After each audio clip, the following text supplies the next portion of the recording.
Baik sahabat, kita lanjutkan video pembelajaran kita. Jadi sebelum kita masuk ke materi mengenai targeting, saya ingin memberikan gambaran terlebih dahulu bagaimana kita bisa mengenal audiens dan bisa mengetahui juga lah gitu ya bagaimana filosofi interest itu gitu ya. Oke, kita sambil inilah mungkin kita coba gali saja gitu ya, sebetulnya seperti apa sih profil Facebook yang kita miliki lah gitu, ataupun profil Facebook secara umum gitu ya, pengguna Facebook di Indonesia.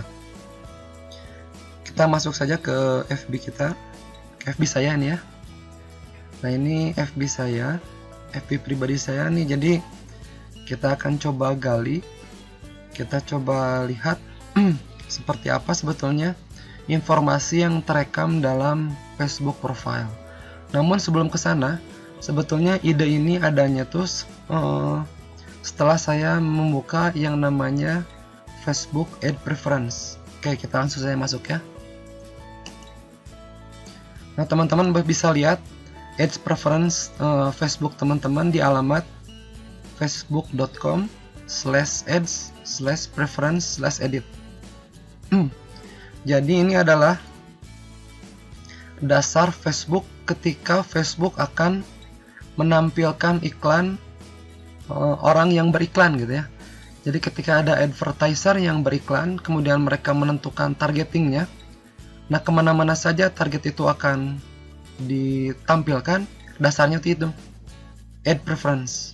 Nah ini coba lihat nih ad preference saya gitu ya, ad preference Facebook profile saya. Nah ini ada beberapa opsi berdasarkan business and industry, news and entertainment, dan selanjutnya. Nah apa saja kita coba lihat ya. Ini kita sambil ini aja, sambil ibaratnya traveling lah gitu ya. Nah, ini ada entrepreneurship, startup, digital marketing. Nah ketika ada orang yang beriklan, kemudian dia menargetkan misalnya orang-orang yang suka misalnya affiliate marketing, advertising, ini pasti akan tampil di Facebook saya, akan tampil di timeline Facebook saya gitu. Dasarnya ini.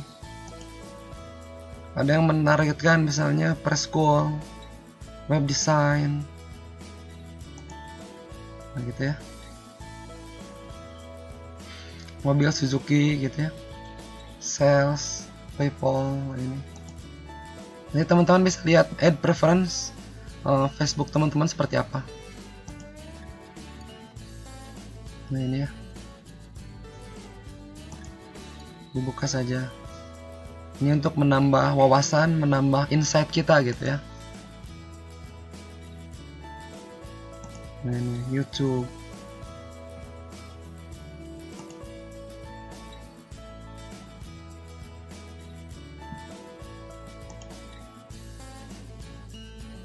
Nah ini ya, Facebook tentu saja. Blogger. Ini cukup banyak gitu ya, cukup banyak. Dan sebetulnya kita bisa menghapus ad preference kita. Contoh di sini misalnya, nah ini gratis, saya hapus. Nah itu bisa ya. Jadi nanti Facebook tidak akan menampilkan iklan-iklan yang berkaitan dengan hal yang gratis gitu ya. Karena saya sudah hapus barusan.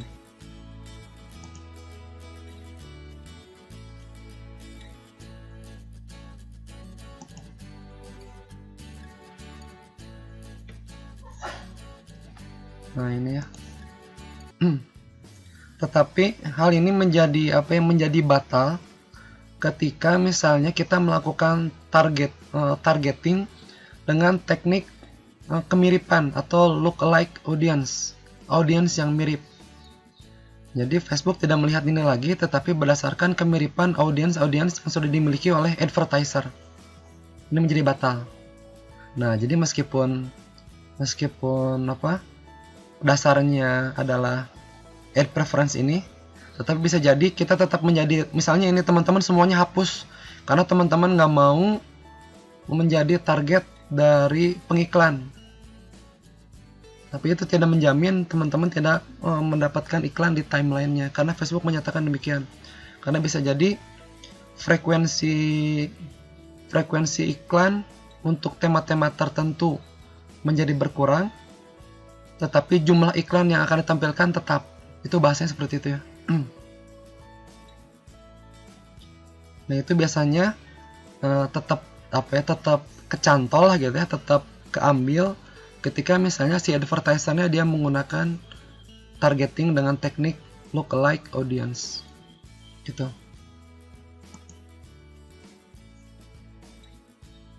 Nah ini insight gitu ya, jadi hanya sebatas wawasan saja untuk teman-teman, tapi saya kira ini menjadi penting gitu ya, bahkan mungkin saya akan lebih banyak berbicara mengenai hal ini gitu ya di video ini. Oke. Kemudian coba kita lihat ke bawahnya nih. Oh ya, oke. Nah,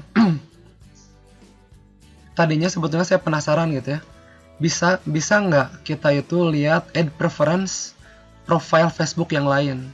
Nah, ternyata nggak bisa. Tetapi ini tidak menyurutkan kepenasaran saya. Ternyata ada ketika kita melihat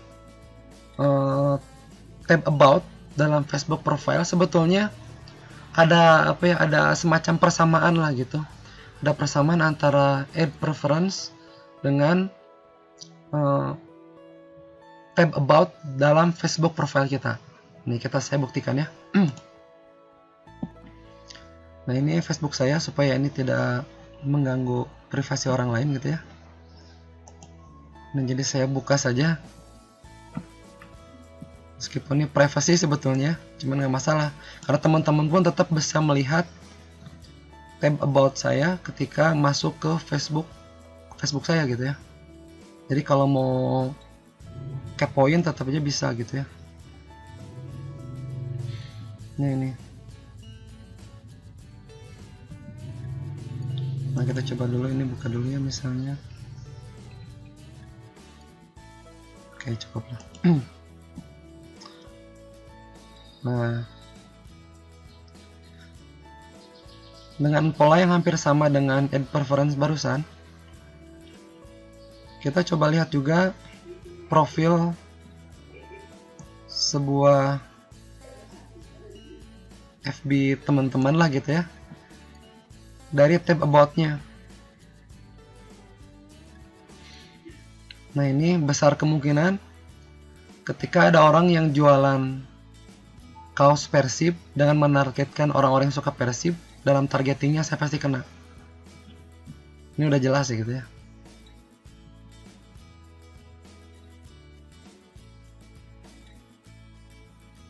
Kemudian mana ya?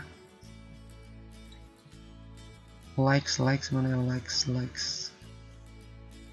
Visual, books, aplikasi and games, oke.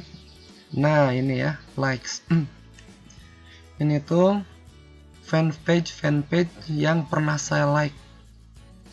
Sampai saya juga mungkin lupa gitu ya, apa aja yang sudah pernah saya like. Nah ini.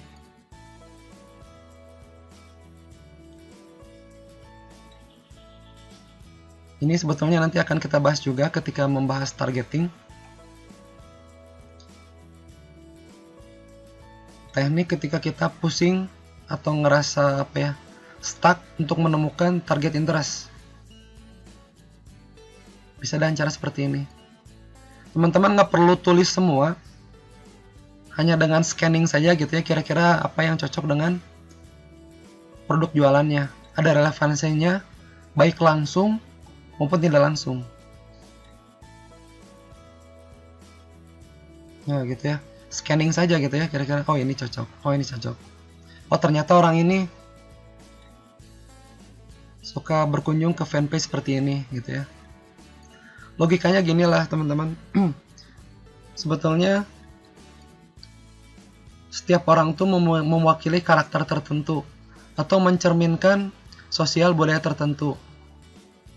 Contoh begini, ambil contoh misalnya seseorang yang memiliki kendaraan Harley Davidson. Nah itu biasanya yang punya Harley Davidson tuh Pertama, cirinya berarti dia orang berduit. Yang kedua, nggak mungkin dia punya Harley Davidson tapi tidak memiliki mobil. Nah, seperti itu ya. Nggak mungkin dia memiliki rasa-rasanya gitu ya. Rasa-rasanya nggak umum kalau dia memiliki Harley Davidson tapi tidak memiliki rumah. Kemudian hal seperti itu gitu ya.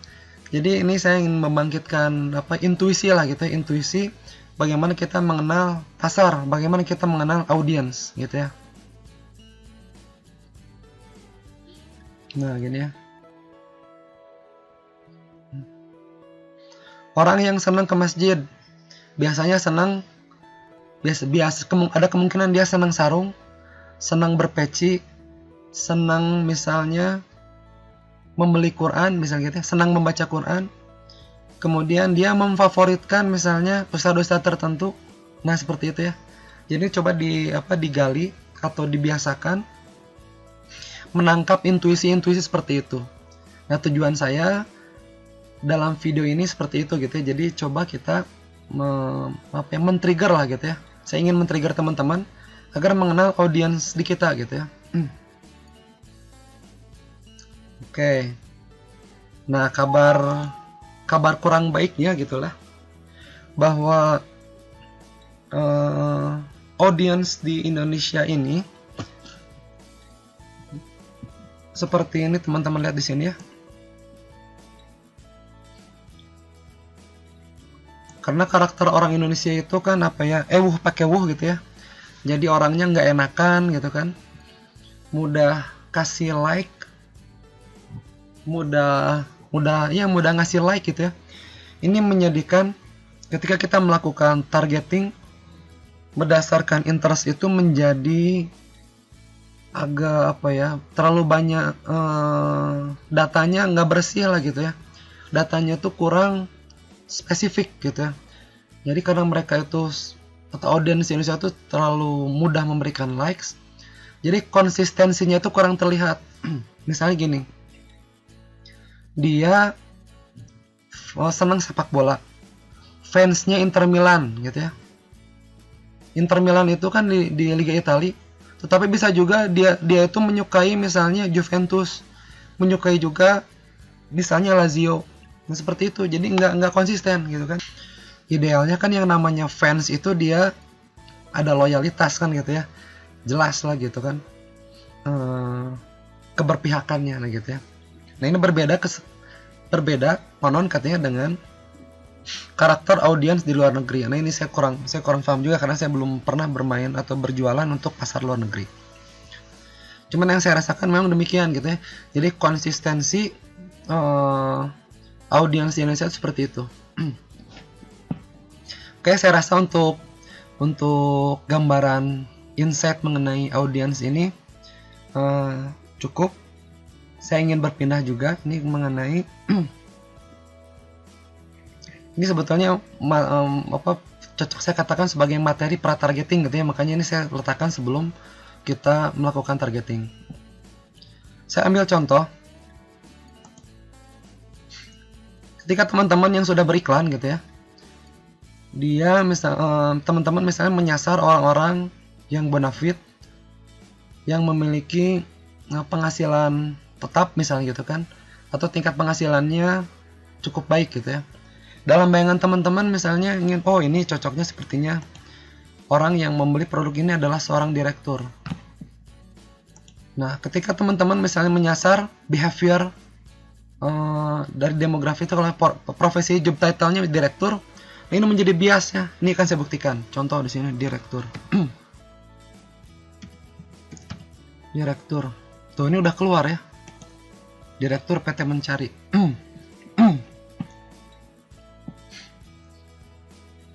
Hasilnya seperti apa ya?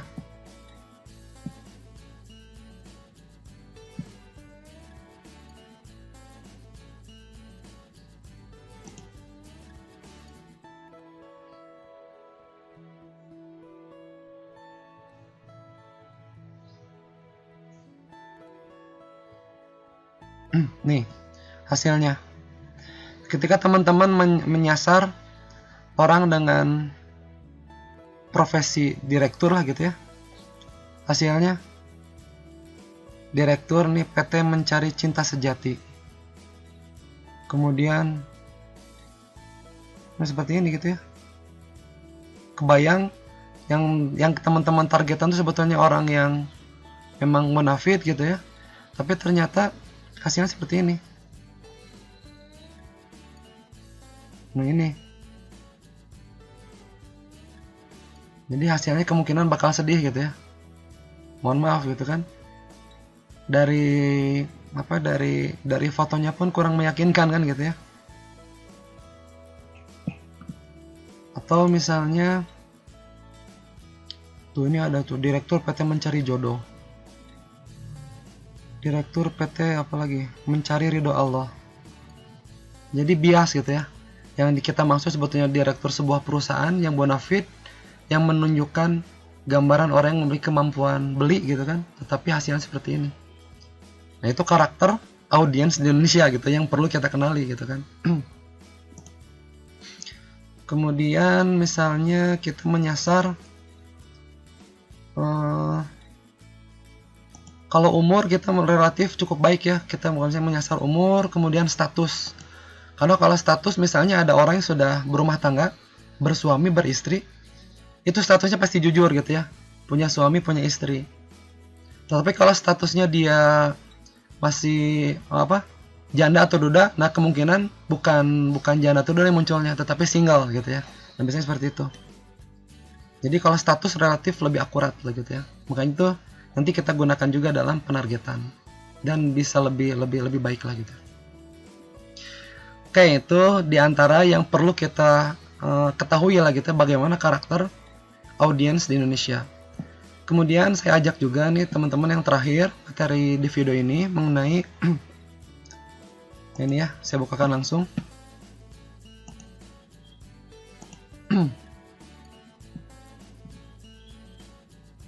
Mengenai targeting. Nah ini saya bukakan halaman, nanti teman-teman bisa buka websitenya johnlumer.com. Jadi dia itu, nah ini ya, digital marketing consultant, dia ahli FPH lah gitu ya. Ini hanya wawasan juga gitu ya, wawasan. Jadi John Lumer ini dia menyampaikan ada 13 audiens yang bisa kita lakukan untuk targeting, untuk penargetan lah gitu ya. Seperti apa saja? Saya langsung sampaikan ya. Sedihnya itu John Lumer ternyata meletakkan